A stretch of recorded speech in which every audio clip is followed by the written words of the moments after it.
Thank you, Nigerians, wherever you are listening to me from. Comrade Kennedy Iyere is my name, a prominent humanitarian activist, a social entrepreneur, a philanthropreneur, a civil society leader, and a justice crusader. Today is the 14th of August, just a day before the Osun election. Usually, I don't make my videos this way, being too calm to look like I'm agitated. I'm actually saddened by the realities prevalent today in Osun State just because of an election that is holding tomorrow. I am not a man who finds it difficult to reach out to anyone as far as it's something that have to do with the welfare of the people. I'm a man who is connected,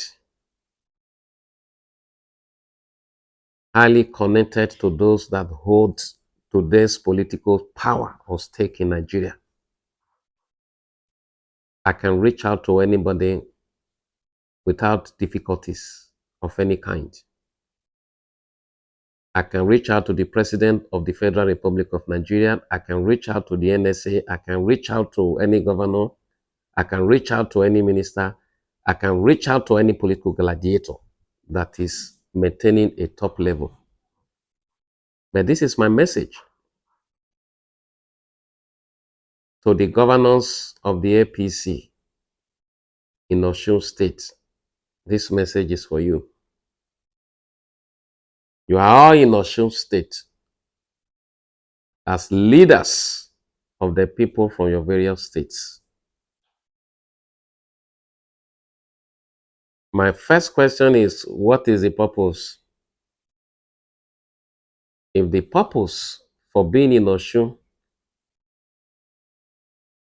is to by all means, either by hook or by crook, enforce victory for the APC, then you have no reason to be in Osun State. But if you are there to become civil and democratic, campaign for your party, prioritizing the sanctity of life, if that's your reason, you have every good reason to be there. Osun State has been bleeding with reports of some deaths recorded just because some people want to become winners of elections. Any leader who supports a system that keys to win an election is a disgrace to humanity. So you governors, you choose what you are and what you represent. But let me refer you to history. Some years ago, in 2022 to be precise, a certain governor who was in charge of Borno State decided to use violence and intimidation as his own weapon for his own re-election. What did he do? I wasn't there, but based on what I gathered from my research, he created a group, or he empowered a group, and he funded their activities that had to do with political ruthlessness, rascality, and shenanigans. That group metamorphosed into the Boko Haram we have today in Nigeria. You see, that thing we struggle to recover from today. Politicians gave insurgency to us. Is that what you people have gathered to achieve in Osun as governors of your state who should be developing your people and be thinking of how to help migrate Nigeria, evolve Nigeria out of insurgency, out of banditry, out of kidnapping, out of anything that today constitutes a threat to our national security. You should be in your state thinking of how to develop the people and not how to hijack the system, use INEC as a tool, write results, declare an incompetent person by way of forceful installation of a governor who is not qualified to lead. If the man you are out there to work for deserves the people's vote, without relentlessness, they would give. But if you want to make it a do or die affair, you should realize first that you are demonstrating the fact that you hate this country and that you hate humanity. There should be no single death in Osun, tomorrow being Saturday, because some people want a forceful takeover. Tell me if that is your intention and your motive. What makes you different from a coup plotter? Mr. President, this message is going to get to you within the next 1 hour. I have the channels to get that done. The secretary to the state government, to the federal government, Senator George Akume, you are my friend. Reach out to your governors and let every conduct in Osun be democratic. Reach out to all of them. Hope Uzodinma, Senator Hope Uzodinma, you are my friend. I will send this thing directly to you after doing this video and I will call you. You are the one in charge of that team that is in Osun. Make sure our people are not killed. Make sure our youth and women are not killed. Our men are not killed. In America, in Europe, they conduct their elections. In India, and people go about their businesses. People even go to work. In Nigeria, the political gladiators, they key to win. They key to win in a way that is undemocratic, in a way that is false, in a way that is criminal. That shouldn't be said of our democracy. President Tinubu, the world is watching to see the outcome of tomorrow's election. And that is the last judgment the people will pass on your administration. You don't need to tell the people you are ready to conduct a free and fair election. Let tomorrow's election in Osun show and prove it to the world that you want to. The news everywhere is that you ask them to go and deliver Osun.